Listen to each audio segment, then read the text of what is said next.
Welcome sa Panlasang Pinoy! Isang simpleng dish naman ang lulutuin natin ngayong araw na to. Pero simple man, napakasarap pa rin ito at tamang-tama to sa kanin. At ang tinutukoy kong dish ay ang ginisang sitaw.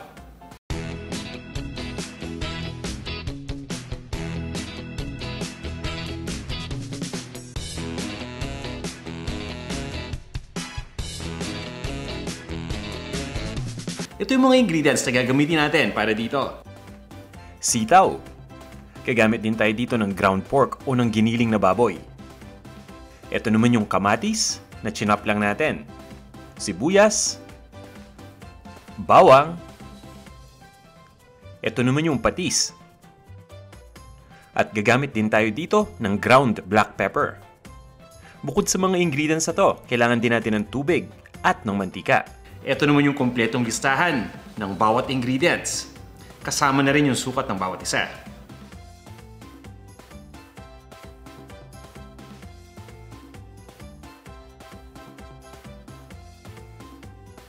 Handa na ba kayo? Tara, umpisa na natin ang pagluluto. Magpapainit lang tayo ng isang pan o ng isang wok na katulad ng gamit ko ngayon. At habang pinapainit natin, pwede na nating ilagay dito yung mantika. Itutuloy lang natin ang pagpapainit dito hanggang sa tuluyan ng uminit yung mantika. At habang ginagawa natin yan, isuswirl lang natin itong mantika nang sa ganun ay ma-spread ito dito sa ating wok. Itutuloy lang natin ang pagpapainit dito ng mga 1 hanggat 1.5 minuto. O kung nakita ninyong unti-unti nang may lumalabas na usok dito sa mantika, ibig sabihin mainit na masyado yon. Pwede na nating ilagay dito yung sibuyas.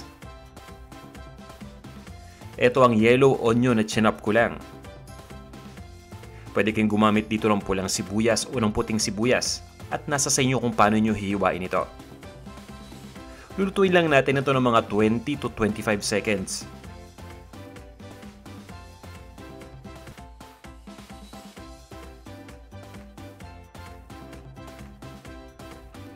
At pagkatapos, ilagay na natin ngayon yung bawang. Itong bawang naman ay chinop ko lang ng maliliit na peraso. Kung wala kayong oras na mag-chop ng bawang, pwede natin itong dikdikin lang. Basta siguraduhin lang natin na nadikdik natin itong mabuti. Maliban dito sa bawang at sibuyas, igigisa na rin natin yung kamatis. Pagdating sa kamatis, mas maganda kapag hinog na hinog yung gagamitin natin. Ang gagawin natin dito, i-chop lang natin o hihiwain lang natin into cubes. At pagkatapos ay itutuloy lang natin ang paggisa dito ng mga 1 minuto pa.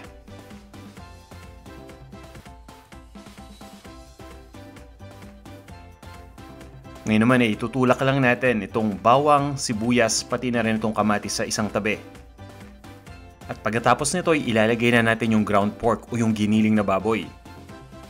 Papabayaan lang natin na maluto yung bawang, sibuyas at kamatis dito sa tabi habang niluluto natin itong ground pork. Ang ginagawa ko ngayon ay niluluto ko muna yung ilalim na bahagi nito nang sa ganun ay mas madaling mapaghiwalay itong ground pork sa isa't isa. Mapapansin kasi ninyo habang hilaw pa to, medyo madikit. Pero kapag unti-unti nang naluluto, nawawala na yung pagkadikit nito. Kaya kapag pinaghiwalay na natin, hindi na ganun kahirap. At ngayon naman ay pagsasamahin na natin yung ground pork, pati na rin yung ginisa natin na sibuyas, bawang at pati yung kamatis. At itutuloy lang natin ang pagluto dito hanggang sa tuluyan ng mag-light brown yung ating ground pork.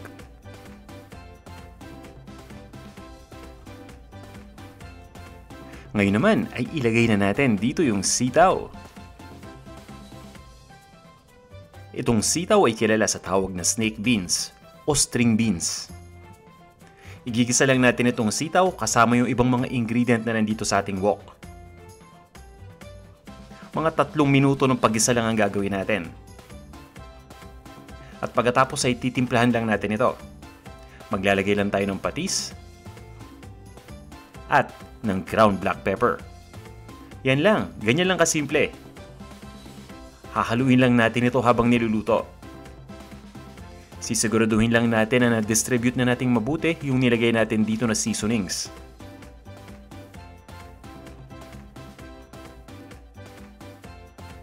Pagkatapos ay maglalagay lang tayo dito ng tubig. Maglalagay lang tayo ng 1/2 hanggang 3/4 cup ng tubig dito para mas maluto mabuti itong ating sitaw. Haluin lang natin ito. At pagkatapos ay itutuloy lang natin ang pagluto hanggang sa tuloy na mag-evaporate yung tubig.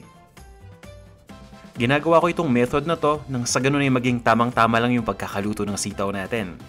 Yung tipong kapag kinagat na natin yung sitaw, medyo malutong-lutong pa to.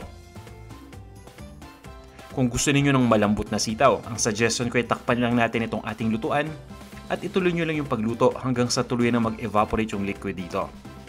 Yung iba sa atin gusto sa ginisang sitaw yung may konting sauce pa. Dadigdagan lang natin ng konting tubig ba to kung gusto niyo medyo masabaw yung inyong ginisang sitaw.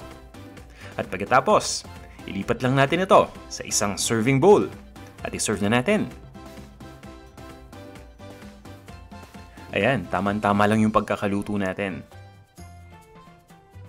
Matingkad na matingkad pa yung kulay ng sitaw, pero lutong-luto naman na yung pork, kaya eksaktong-eksakto lang to. Nagdagdag din ako dito ng konting tubig para may sauce. At ayan, ready na to. Ito na ang ating ginisang sitaw. Kain na tayo!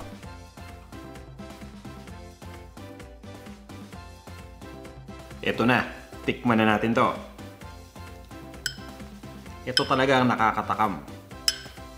Simpleng-simple, napakadaling lutuin, at napakasarap.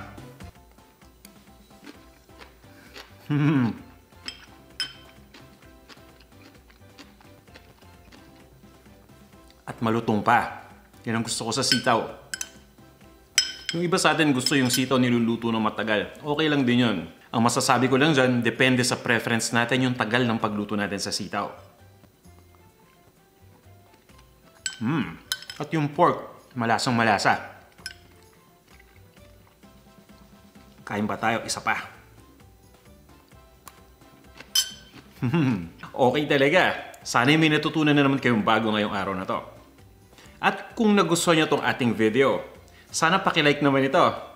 At dun sa inyo na hindi pa nagsasubscribe, malamang nakalimutan na mag-subscribe o bago pa lang na nanonood ng ating mga videos. Inibitahan ko kayo na mag-subscribe na dito sa ating YouTube channel. Pakiclick lang yung subscribe button na nasa ilalim ng video ninyo. At huwag niyong kakalimutan enable yung notifications para i-notify kagad kayo ng YouTube tuwing may bago tayong video na in-upload. O paano magkita-kita tayo sa ating susunod na video. At maraming salamat ulit sa laging pagtangkilik dito sa Panlasang Pinoy.